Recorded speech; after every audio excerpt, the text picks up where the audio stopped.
Hi, Leah. Hi, Kamna. So, you want to do the honors and tell us what we're talking about today?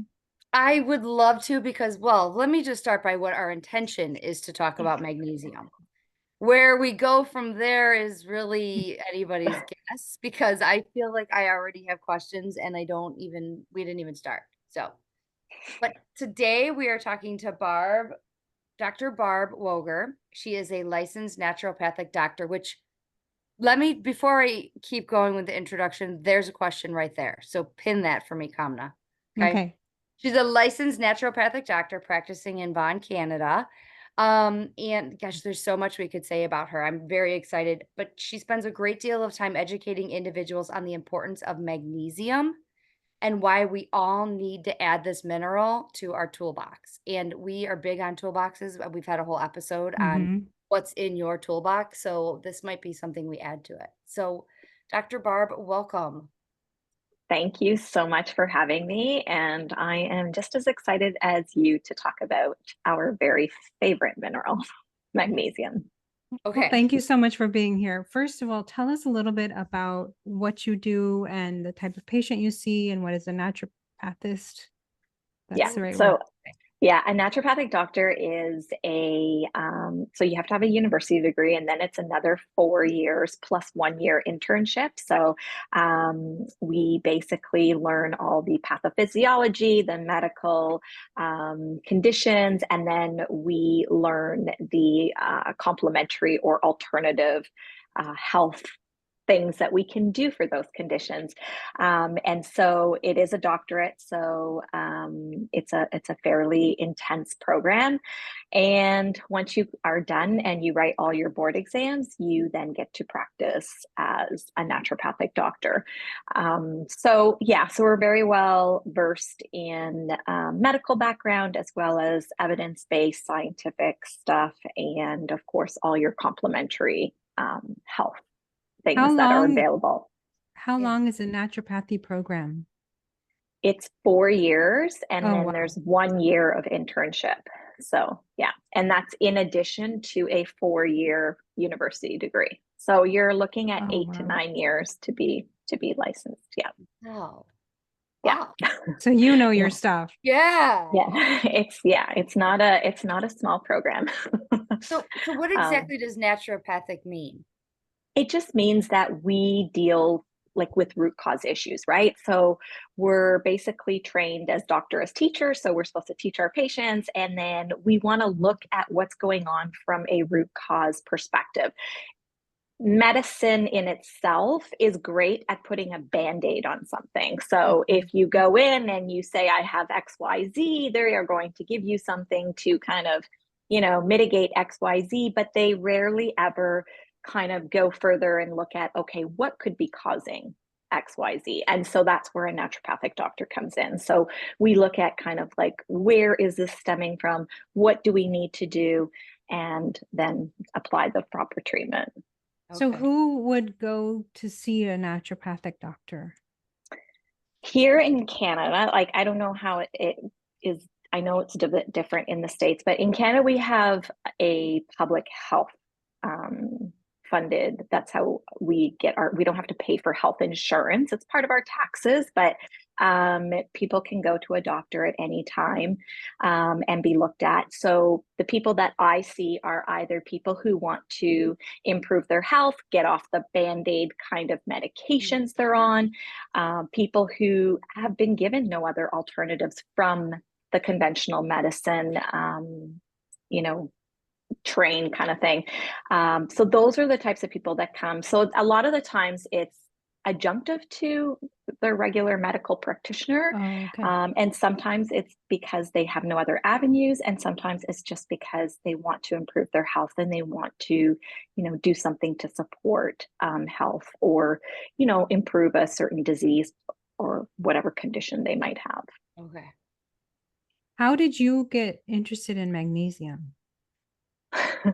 So when I first came out of naturopathic school, we get a lot of patients, like I said, when regular medicine has no more answers for them, they Hmm. come to us and they're like, this is wrong. This is what they tell me I have to live with.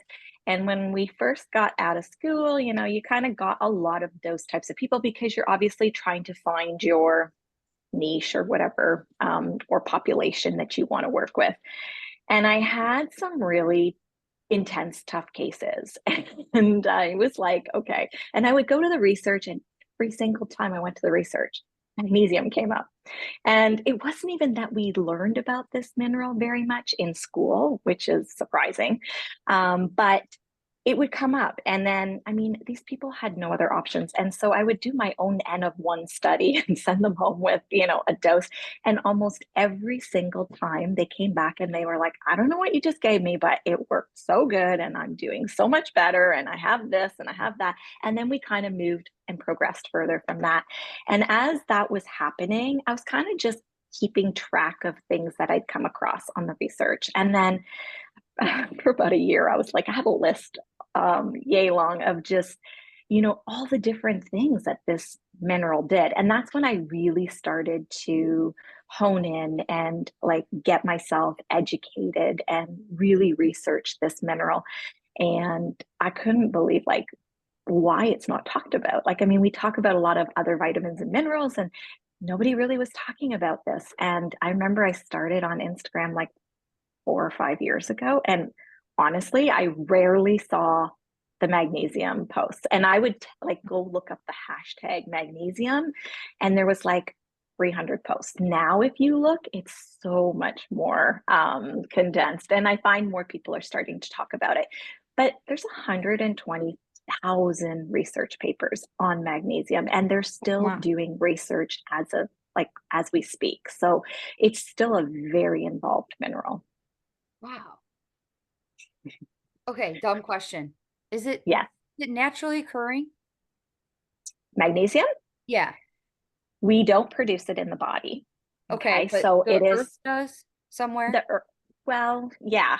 I mean, our Okay. soils are depleted, so we Okay. don't get the same nutrients from, you know, our soils and our farming practices. So it's not as rich as it was, but yes, you would get just magnesium in the soil. So you Okay. probably have heard of magnesium like oxide and glycinate and citrate. Those are all amino acids and molecules that have been added onto the magnesium um, mineral to enhance absorption or to get it into the cell. If you're eating magnesium rich foods, so something like pumpkin seeds or something that has been grown in the dirt that had magnesium, then you're getting straight magnesium. It's also why it's very difficult to get your magnesium RDA or even what you need from food alone, because A, a lot of people don't have good absorption. B, it's much lower than it used to be. So, Okay. So yeah. I don't even know where to start, honestly. So what is magnesium and why do we need it? I'll start there. Yeah, so magnesium is a mineral, right? Mhm. And so, as I said, our body does not produce it. So, it's essential. So, it means that it has to come in from the outside. It either has to come through supplementation, through food, through some transdermal action. It needs to come into the body because our body itself doesn't make magnesium. And so, it's this mineral that has, as of December of 2023, which was the latest research, they have this mineral involved in over 800 biochemical reactions. Now, what does that mean in English? It means that it's a cofactor or an enzyme for almost 800 different functions in the body. So basically, anything that your Oh body my has to gosh. do requires magnesium. I don't even, our body does 800 things is mind blowing to me right now. Like I'm Yes. just like if I sat down, I could come up with I mean, probably maybe 200. Okay. Yes. Yeah. So Yeah. your So body needs it to function, basically. yeah, because like if you look at what it's involved in everything from glucose control, muscle nerve function, protein synthesis, energy production, blood pressure regulation. Like it has its hands everywhere. So it's a really, really like the molecule is not small. It needs to do a lot of things, but we also need to have adequate levels if we want it to do all the things that it needs to do. And Okay. you said that the farming has changed. Is there another factor that has decreased? Because every time I hear something, they say that people are deficient in magnesium more often than they used to be. Are there other factors? Absolutely. So the soil is just one factor. And the reason why so many of us are deficient in this mineral is because it has so many different whys of why we would be deficient. So stress is going to deplete your magnesium. Okay. Who doesn't have stress nowadays, Right. right? Yeah. So, I mean, this is like societal. So that's going to deplete. 1 out of every 3 people are insulin resistant, depletes your magnesium. Wait a minute. 1 out of 3? Mhm, mhm. Wow. Does that mean you're diabetic? No, that means that your insulin receptors are actually not working, or we would call them lazy. So they're kind of resistant to what they're supposed to be doing. And that is going to then cause blood glucose regulation not to work efficiently. You are not diabetic at this point, but Okay. you are headed there. You don't Okay. do something about it. Yeah. Okay. Okay. So we have that. Then we have medications.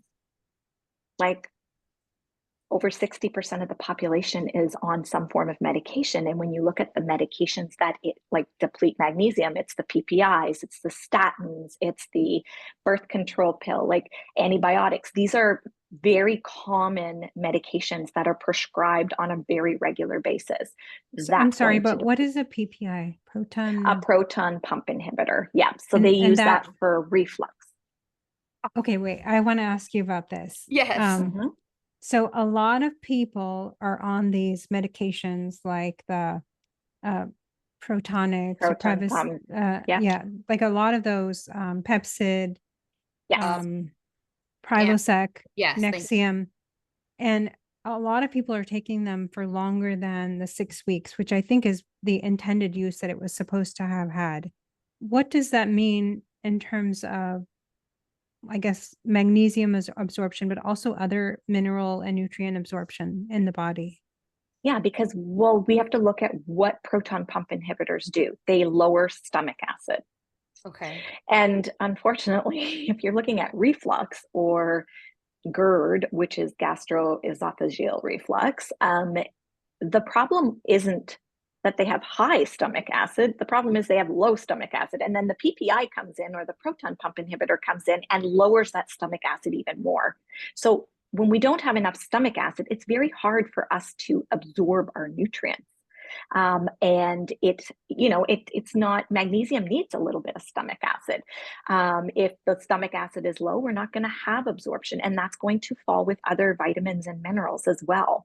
And so these proton and pump inhibitors are being prescribed, or were being prescribed for years on end. Now, at least here in Ontario, we are seeing them used in that 4 to 6 week window, kind of let's reset and then get off of them, because we're starting to see some of the effects of what these things are doing.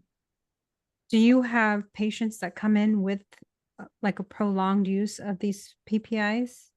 Yeah, so we usually start a wean off process. When you're on something that's so long and chronic, you cannot just stop.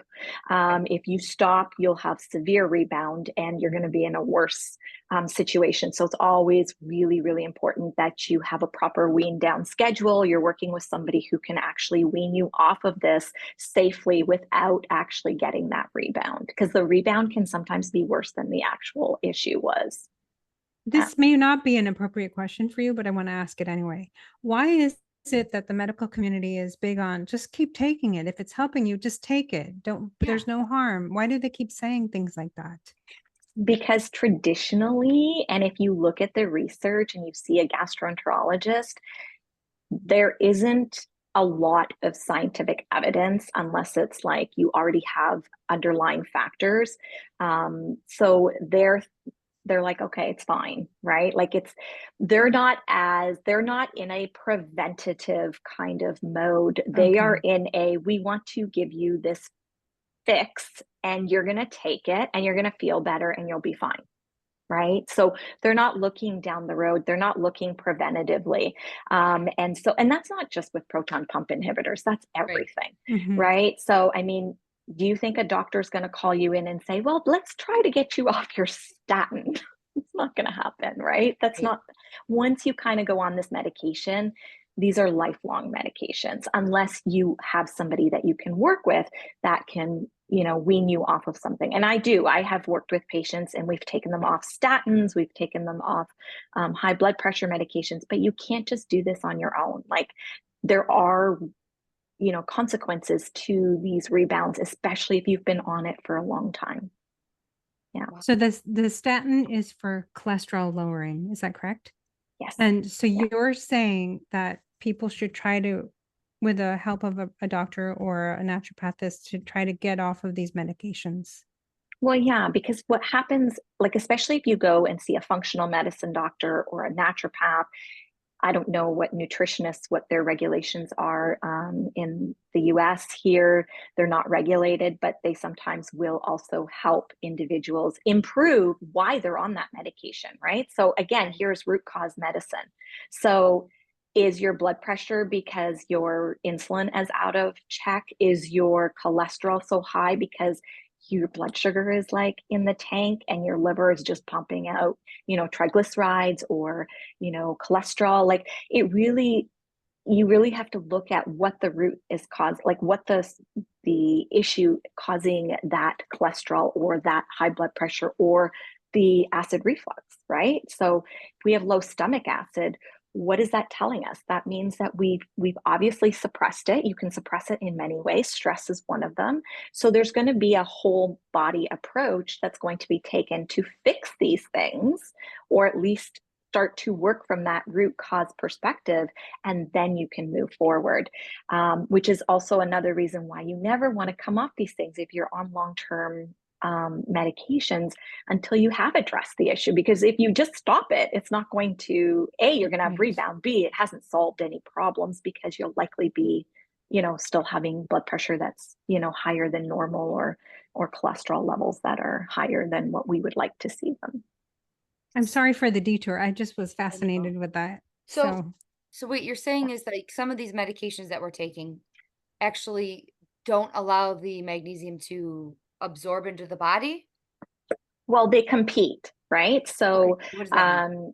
So what that means is magnesium and those medications, they compete along some pathways. And unfortunately, the medication is stronger, it's going to win. And so it depletes the magnesium because the magnesium is not being absorbed. We also know that it sometimes uses up the magnesium. So in high blood pressure, one of the medications that we give are diuretics to lower blood pressure. Well, diuretics are going to make you go to the bathroom more, which you're going to lose your magnesium, because magnesium is an electrolyte, right? So it's part of the sodium, potassium, magnesium, and chloride. So, if you're sweating a lot, or you're, an avid exerciser that's constantly sweating, you're going to lose magnesium. And so our diuretics will help. So a lot of coffee intake is going to produce a diuretic kind of component, and that's going to then obviously take out your magnesium. It goes through the kidneys. Yeah.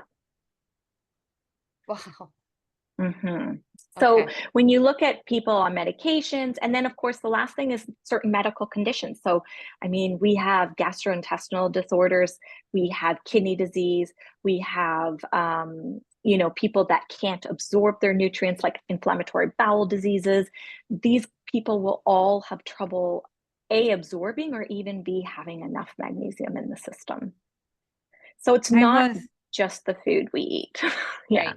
So Yeah. much more. I was listening to another podcast and they were talking about how, and I don't mean to be fixated on this, but I was fascinated that the PPIs can decrease the stomach acid, which decreases the absorption of the nutrients, but then that also causes like IBS. Mhm. And then you have other problems because now you can't go to the bathroom or you're going too much. Is that Right. Well, yeah, there's a little bit more complexity to that, but like, you also have to remember that low stomach acid, you're not going to have the acid there to kill what needs to be killed. And so what is right below the stomach is the small intestine. So we see a lot more SIBO happening, right? So small intestinal bacterial overgrowth. Or we see, H. pylori or something like that. Like the stomach acid is there for a reason. It's there because we need to have it there in order to break down our foods from a digestive component, but it's also there to keep things out that shouldn't be there. And so if you're lowering stomach acid, and if you think of reflux already being a condition of low stomach acid, now you're just suppressing it further. Wait, if you have heartburn, you actually have low acid? Very, very, very few people have high stomach acid. It's the Do opposite. these people know this? I'm just curious because everybody that I talk to that says they have heartburn, they're like, I have so much stomach acid, and I just always believe them. So they maybe don't. They may have actually low stomach acid. Yeah, so what's happening is the flap is opening and that acid is coming up. So, the integrity of the esophageal sphincter, which is the medical term, that is keeping that stomach acid in the stomach, it's actually opening, right? So, and then it can open from pressure, it can open from, not chewing your food properly. So now you've got these big clumps of food in your stomach, and that's going to cause pressure. Obviously, gas, burping, those are all pressure things. And when you look at some of the symptoms of heartburn, they often burp after meals. They feel like full, they have burning, and that's what's happening. Yeah. So This is fascinating to me. I want to know, when you get a patient that comes to see you, how do you know that they need magnesium as a supplement or in their food? Question. Yeah, so what I do is I actually look at, okay, what are they coming in with, right? So it depends on what is their health issue? What is their health concern? So I have that. Then I look at all the ways magnesium is being depleted in their lifestyle factors. So are they sleeping? Are they stressed? Are they taking medications? Do they have a medical condition that actually decreases or doesn't prevent them from absorbing magnesium? I look at the entire kind of picture, and from there I decide, okay, you know what?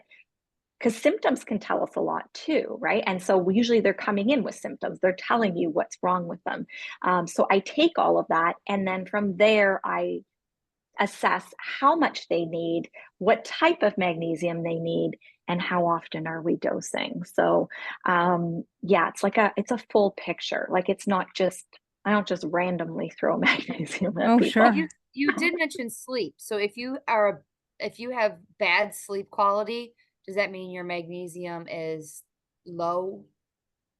Yeah, well, okay, so it will lower your magnesium because if you're not sleeping, cortisol is going to increase, right? Okay. So, Yeah. and cortisol is a stress hormone, and that's going to deplete magnesium. So, yes, so if you're not sleeping, you are likely magnesium deficient, but it's also depleting the magnesium you have. And here's another big deficiency, let's say, for magnesium is sugar. So when you look at the people being addicted to sugar, this is big, because not to get into any biochemical breakdown because it's very complicated, but it's approximately 30 to 50 molecules of magnesium to process 1 molecule of sugar. Wow. What? Yeah.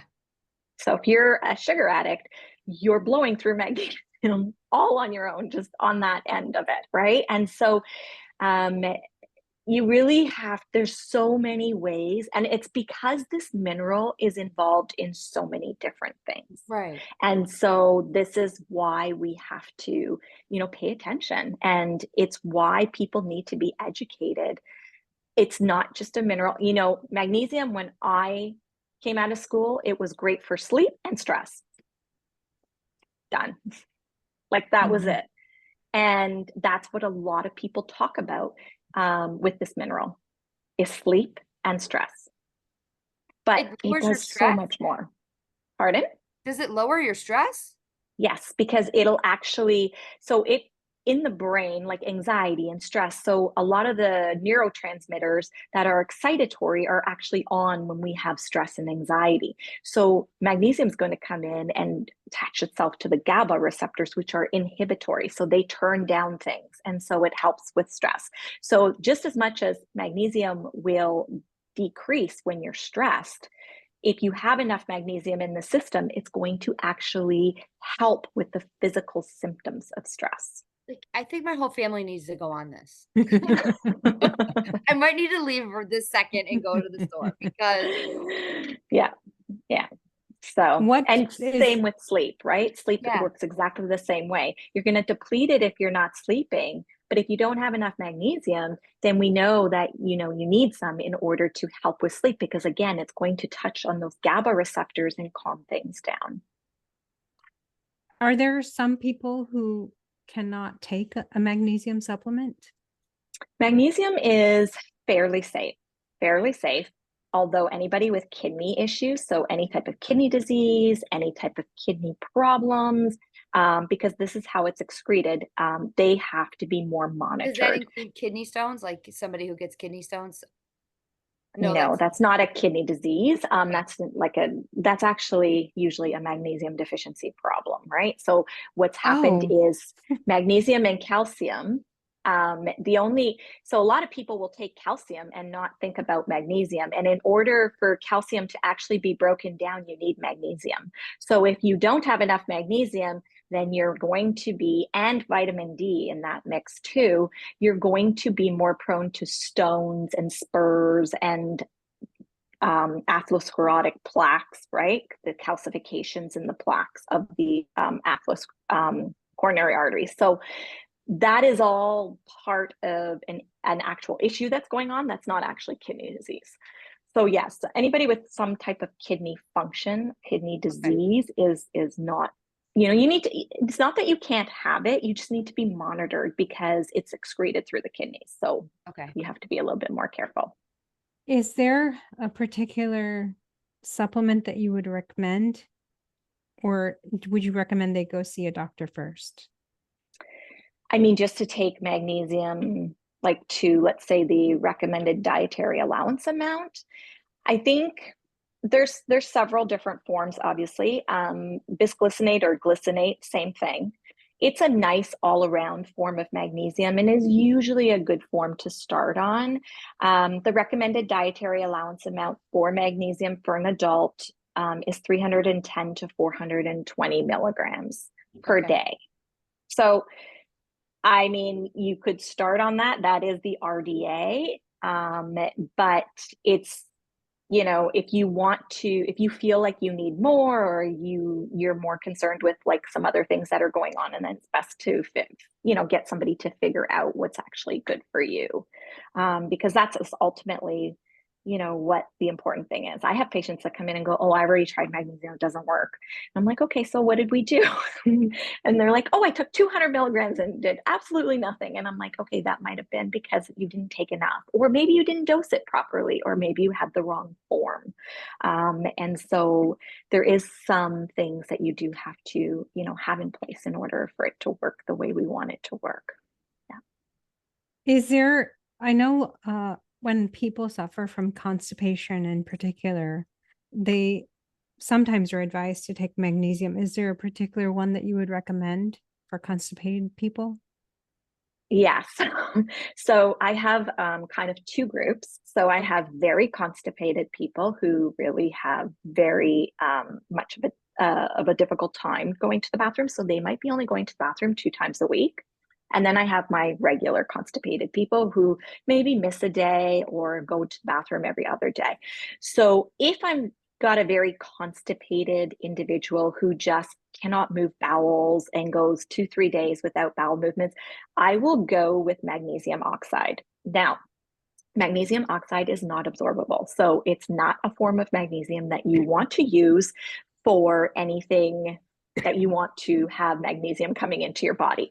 But it's a great osmotic laxative that is non-habit forming. So, And I don't have to worry about them absorbing it because only less than 5% is going to absorb. What does And that mean though exactly? Like it just goes in and then it just helps get your stuff out? bowels moving, yes, because it's an osmotic. So it's bringing water into the colon. Oh, okay. Right. And so it's moving things out. So for those individuals, I'll use oxide. For the less constipated, so they might be missing a day here or two, I'll go with citrate. Citrate is also an osmotic laxative, just not, but you're absorbing it. So because you absorb it, it's not going to be quite as harsh as the oxide is.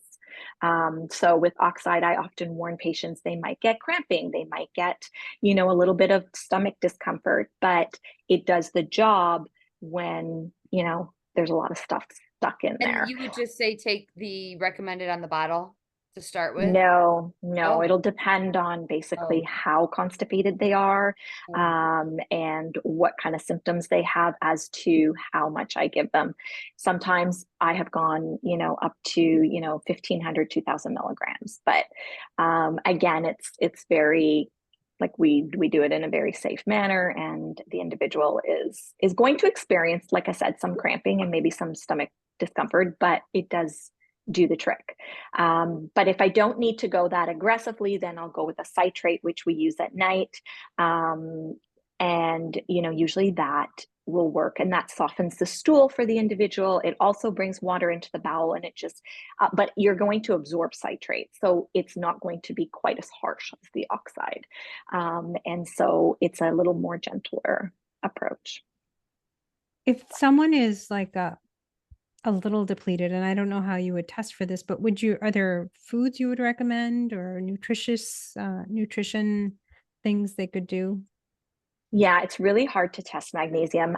So we have to remember that so if we look at kind of where magnesium is, only 1% of magnesium is found in the serum, so in the blood, right? And the rest is in our bones and tissues. So 60% are going to be in our bones and the rest in the tissues. So obviously, if we wanted to get a really adequate magnesium amount, we would have to do a muscle or a tissue biopsy, which is not exactly what you want to be doing.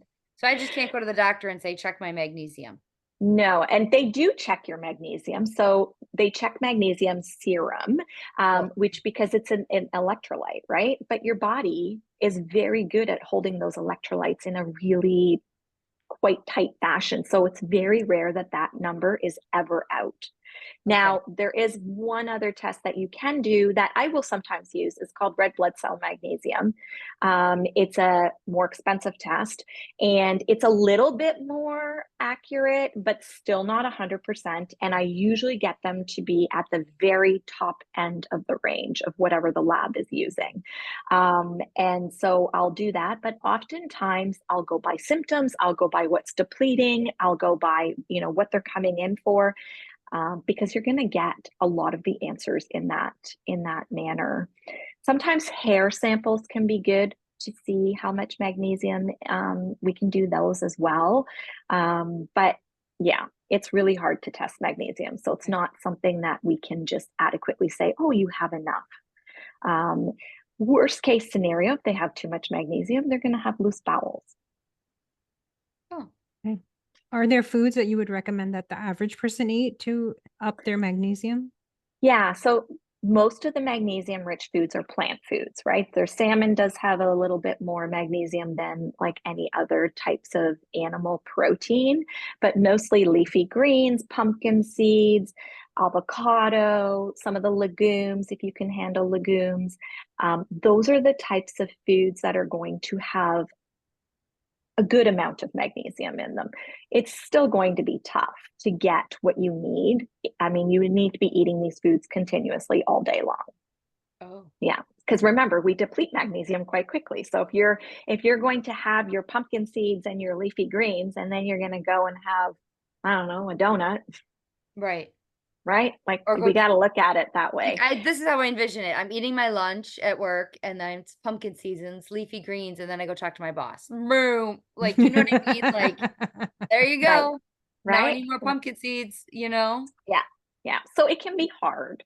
I usually, patients will be like, oh, can I do this just with food? And I kind of explain this to them. And they kind of understand like, okay, maybe I can't get to what I need to. But that's not to say that you can't add that in. I am never going to be against foods, and I'm never going to be against like whole foods that are going to provide nutrition. Actually, there was a study that came out in December of 2020, or no, March of 2023, that said 550 milligrams of dietary magnesium for women was very beneficial for brain health, like, memory, cognition, those kinds of things. So, they're still researching foods that have magnesium in them and how they're acting in the body. So I would never discount it, and I would always add it in, and it's always a supportive treatment for sure. Okay. I was seeing on your Instagram, you had a post where you said that women need magnesium more than men. Why is Yeah. that? Hormones, we have bone health, we have hormones that, once we get into menopause, our estrogen is lower.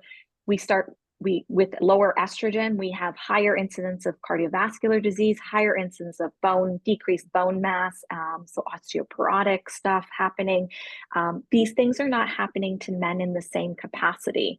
And so when you look at women, when they enter their 50s, their risk for cardiovascular disease and bone mass loss is much, much, much higher. And so magnesium plays a role in all of that, right? So it helps with bone resorption and breakdown. And so those are some of the reasons. We also tend to carry more stress than men do, just because, maybe we have household things to do, plus family, plus, job, plus everything else. I mean, we do a lot of things. So, we have more stress coming in. I know, like, just from my patient population, if I ask a male versus a female about stress, I'm way more often going to get, I'm not stressed from a male than I am from a female. And that's just because, it's sociocultural things too, right? So, and so we just need to support women a little bit differently. And, women also go through, pregnancy. Pregnancy takes a lot of magnesium when you look at, it's one of the recommended minerals that they prescribed to women in pregnancy, but then breastfeeding, right? So these are all being depleted from women's bodies all the time. Men don't go through that. And so we do need magnesium a little bit more than men do, but that's not to say men don't need it. I mean, they have their own things, and they need it just as much as well. But I would say that some of the emphasis is sometimes more on women. Wow, I didn't even think of all the hormone part of it and how it's related.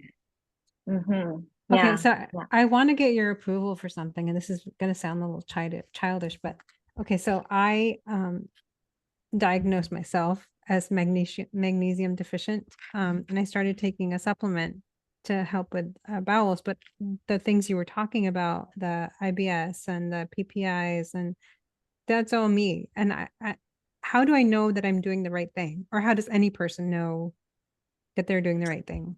And that's where I would highly recommend working with someone. And Okay. just because, unless you have the knowledge, because even when I give magnesium for constipation, that is a Band-Aid, right? It is a Okay. Band-Aid. We're moving bowels because we want bowels to be moving, but we still need to figure out, why are they not moving? Like, why are we not having bowel movements without magnesium? So we still need to get to the root cause. We still need to figure out, what the motility issue is. Are we so stressed that our motility shuts down? Are we eating all the time? Right? Because remember, motility only happens when we don't eat. And so that's why most of us have a bowel movement in the morning, because you've had all night to not eat. So we need to still get to the bottom of what's causing that constipation. Wait, Is it IBS? So wait, you go to the bathroom more when you don't move? Is that what you mean? No. So Okay, motility, so bowel motility is basically, so it can be impacted by certain things like stress. It's going to slow down bowel motility. If you eat all the time, you're not going to have that migrating motor complex moving things along. It's going to stop. It can only work when we're not eating. right? So if you get up in the Um, morning, you haven't eaten for probably 8, 9 hours, which is why the bowels should be then moving because you've had this migrating motor complex. Now, if you have something like small intestinal bacterial overgrowth, that motor complex is not working, which means now you need to deal with the SIBO, which is then linked to, probably irritable bowel syndrome in some manner. Irritable bowel syndrome is often associated with leaky gut, which is going to shut down the motility. So there's lots of different moving parts, and you need to figure out what moving part is not working. And while you're doing that, we get them on magnesium in order to move the bowels. So gotcha. that, yeah, yeah. Wow. Well, that makes sense, but I guess I need to go see my doctor. Yeah, like, I mean, I don't know. In Ontario, we only get 7 minutes with our doctor. So it's not something that you would Oh, go to wow. a medical Stop doctor for. it. Really? Yeah, no. They are like, what's wrong? Here's what we're gonna give you, and come back if it doesn't work. That's kind of your appointment. So, this is why people come to naturopaths because, we will sit down and we'll go over all that. And obviously, it's a lot more than 7 minutes. So, we can then get to the problem. And it's usually has to be in stages, right? Like you can't attack everything at once. I mean, that's not going to be very comfortable for the patient, but we do it in stages, but we also don't want them not having a bowel movement for, however long it takes us to fix whatever is wrong or to repair or to improve. Yeah. Right. Yeah. Wow. Yeah. Yeah. So just for just for me or kind of what type of magnesium do you recommend just in general? Like if we In wanted to general, just start somewhere. I would probably do like a bisglycinate or a glycinate. It's kind of a nice all around magnesium. It kind of touches lots of different points. It's great for stress. It's great for sleep. It's great for muscle tension, or, it helps with glucose control, right? It sensitizes our insulin receptors. So, yeah, like that would be more of a all around kind of magnesium. And then if I'm looking something more specific, like let's say energy or fatigue or, real tender points, then I'm going to probably go to more like a malate because the malate is going How to many provide kinds are energy. there? There's 17, but usually like there's Oh, I'm about sorry. 6. Yeah, you're not going to use all of them in like, I Okay. mean, there's 17 different forms of magnesium, and some of them are only used in hospitals, some of them are used as IVs, but the ones that you'll find, there's 5 or 6 that are going to be pretty common that are out there. Yeah. Does magnesium help with like leg cramps or I was reading Mhm, something. Is that true? mhm. Yeah.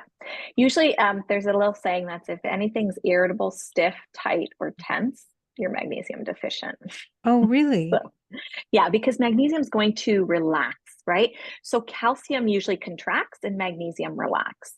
And so a lot of the times, when we feel like there's tension, cramping, tightness, that's usually magnesium related. So a lot of the times, even Epsom salt baths, right? Because that's Yeah. magnesium sulfate, they're going to work really well because you're absorbing it through the skin. So yeah, that would be a really good one if you have like a lot of tightness in the legs and the arms, in the cramping and stuff like that. Yeah. I was on somebody else's Instagram. They were saying that if you use a topical magnesium, it's better than taking a supplement. What can you tell us about that? We don't have the research to support that, unfortunately. Oh, We okay. know that people absorb it. We just don't know how much, and every person is different. So it depends too on the individual on how you absorb things like transdermally through the skin. So yes, we know that you do absorb some of it. We just don't know how much. I would never use it as a standalone unless I had no other options. Okay. So sometimes I will use something like a magnesium gel or an oil if I have like an IBS diarrhea patient. Because the last thing I want to do is give them more diarrhea, right? So Hmm. not exactly what we want to be doing. So sometimes I will use a oil or a gel and will apply it to the abdomen or sometimes onto the back. But we have no way of really knowing how much you're actually absorbing. It will tell you roughly like, you know, a teaspoon is this much, but we don't know if you're actually absorbing all of that. Wow. Yeah, yeah, yeah. And here's another thing. The vitamin D deficiency is also very high. And when you look at why vitamin D deficiency is so high, it's because if you don't have enough magnesium, you're not going to activate the vitamin D in your body. And so a lot of people are like, oh, no, I take vitamin D3 and that's active. Yes, it is active, but it still needs to be activated in the liver and the kidneys by an enzyme that's controlled by magnesium. So So you're saying you Yeah, need explain that. magnesium to activate the vitamin D. yeah. So if you take lots of vitamin D and you actually are not increasing in your numbers, or you've been taking vitamin D and your numbers just are not moving, it's because you don't have enough magnesium in order to actually activate that vitamin D, because it's really not doing anything if you can't activate it.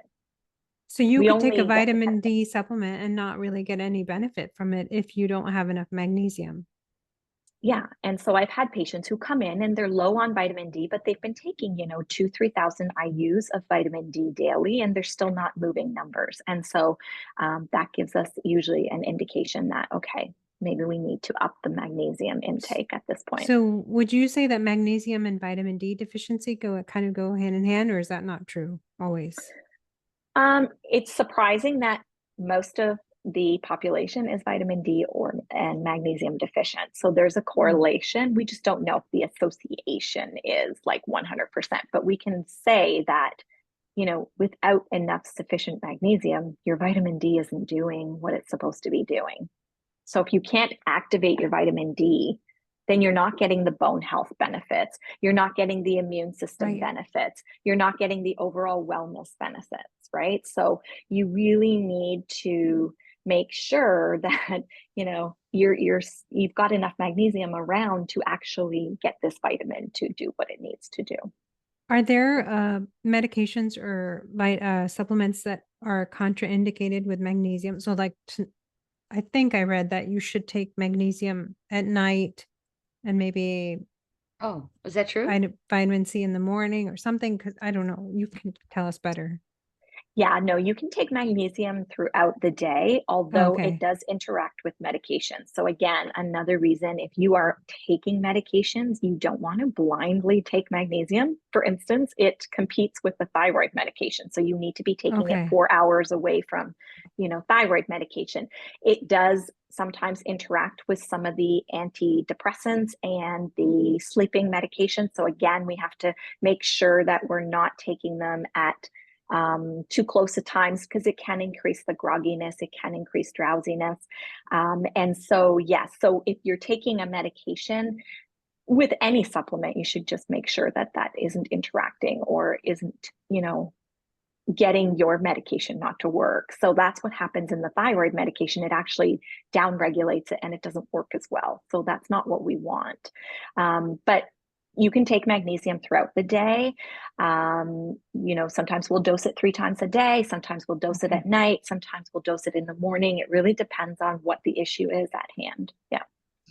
Are there, sorry, one last question, then we can start wrapping up. But are there medications, like I know a lot of people are on mood stabilizing drugs prescribed by their doctors. Can that leach magnesium? It depends. Like SSRIs can sometimes Like antidepressants, you mean? Yes. Yeah, antidepressants. Sometimes it depends on the drug itself. Also, it depends on, is that person really anxious and stressed? It's going to leach it right there, right? We don't even have to look at the medication. So, yeah, like there's definitely things with medications that we have to pay attention to, and especially when we're looking at, are we even sufficient when it comes to magnesium? But yeah, the deficiency is running high because there's just so much that depletes this mineral. And so when you look at what the RDA is, I don't know if that's enough, but that is the RDA, and that's what we have to disclose. But usually, if I'm dealing with a patient that has symptoms, we're usually dosing higher. Yeah. Okay, so I know I I just have two questions, totally personal. Is the same standards go for teenagers with magnesium? Oh, good They question. deplete it as well? I mean, obviously I would think they would, but like I have two teenagers that are stressed and anxious and going through hormone changes. I mean, different hormone changes than me being premenopausal, but do I have to look at that as well for them? Yeah, because I mean, they are not going to have all the deficiencies. They're probably, unless if they're not on medications, they're not going to have that. Usually they don't have any serious like health conditions and stuff like that, but they still have stress and anxiety and it Right. still works the And same eat way, whether sugar. it's me or they eat sugar, Yeah. right? I mean, a lot of, even if you look at ADHD, that's a serious depletion of magnesium, right? Oh Like my every goodness. study out there is saying, like I think there was one study, 95% of all these kids they tested was like nowhere close to having sufficient magnesium. So, yeah, like it's going to impact their behavior. It's going to impact how they feel. It's going to impact their energy levels. They're just smaller humans, right? So, Right. like they still have the same capacity and their body still has to work to a certain degree as it does with us, right? So yeah, yeah. Okay. My other second question is selfish as well. Skin conditions like psoriasis, does magnesium help with that? It's from an inflammatory perspective Okay. and a glutathione perspective. So magnesium actually is involved in the like there's a lot of biochemical reactions that happen to make glutathione, but magnesium's in there as well. And so glutathione is your master antioxidant. So very good for autoimmune issues, right? So psoriasis is an autoimmune condition, rosacea, those kinds of things. We're looking more towards the immune system and what's going wrong there. And so it's going to help from that perspective, but it's also going to downregulate the inflammation, which any autoimmune condition has inflammation attached to it. So it definitely helps from those two perspectives, big time. Yeah. Mhm. I mean, if you're talking about what you said, 800 functions in the body, it pretty much is connected to everything Right. about us. Yeah. Yeah. So, like, I mean, and they've done, like I said, they've been doing recent studies. So, if you look at studies that were maybe 10 years ago, it was 300. And then it went to Oh, 600. And then it went to 700. And now the latest study in December of 2023 was 800.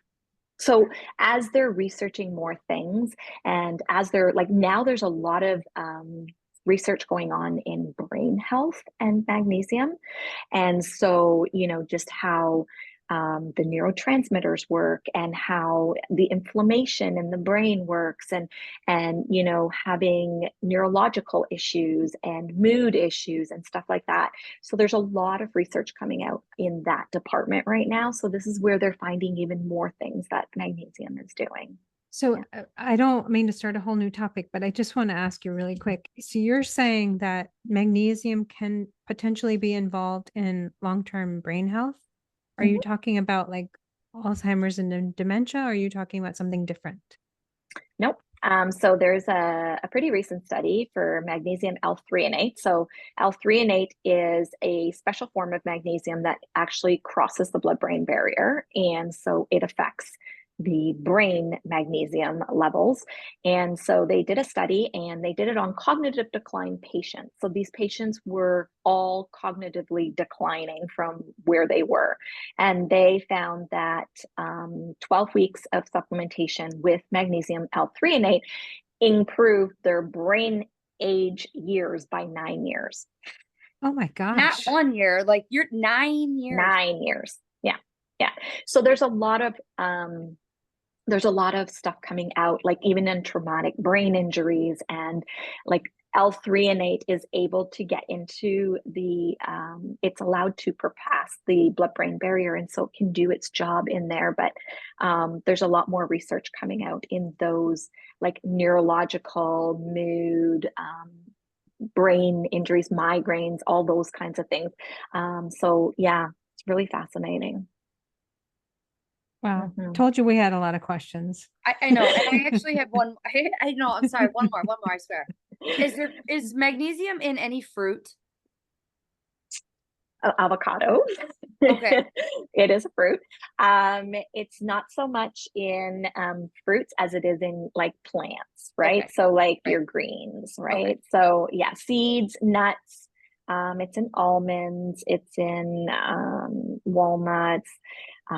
It's in chia seeds. In pumpkin seeds are probably going to be your best bang for your buck. It's like really up there. But yeah, Dark it's chocolate? dark chocolate has some, yeah. So there's not a lot of foods either. Like that's the other Right. thing, right? Like it's not like Okay. they're very specific and then there's not a ton of them. And so, and this again makes it just that much more difficult to get what you need from food. And it's not that I'm calling down food. I food is always my number one thing with patients. And we always work in that direction. It's just sometimes not enough. And especially if we want to do something on a therapeutic level, sometimes we need more to come in to kind of help and supplement. That doesn't mean you're always going to be on that dose or that amount. It just is there to help us kind of get over the hump. Right. Yeah. Yeah. Oh my gosh, we didn't even get into inflammatory things and stress. So we may have to have you on. We hope that you would be willing to come on. We can do a part two. We might need I to. know.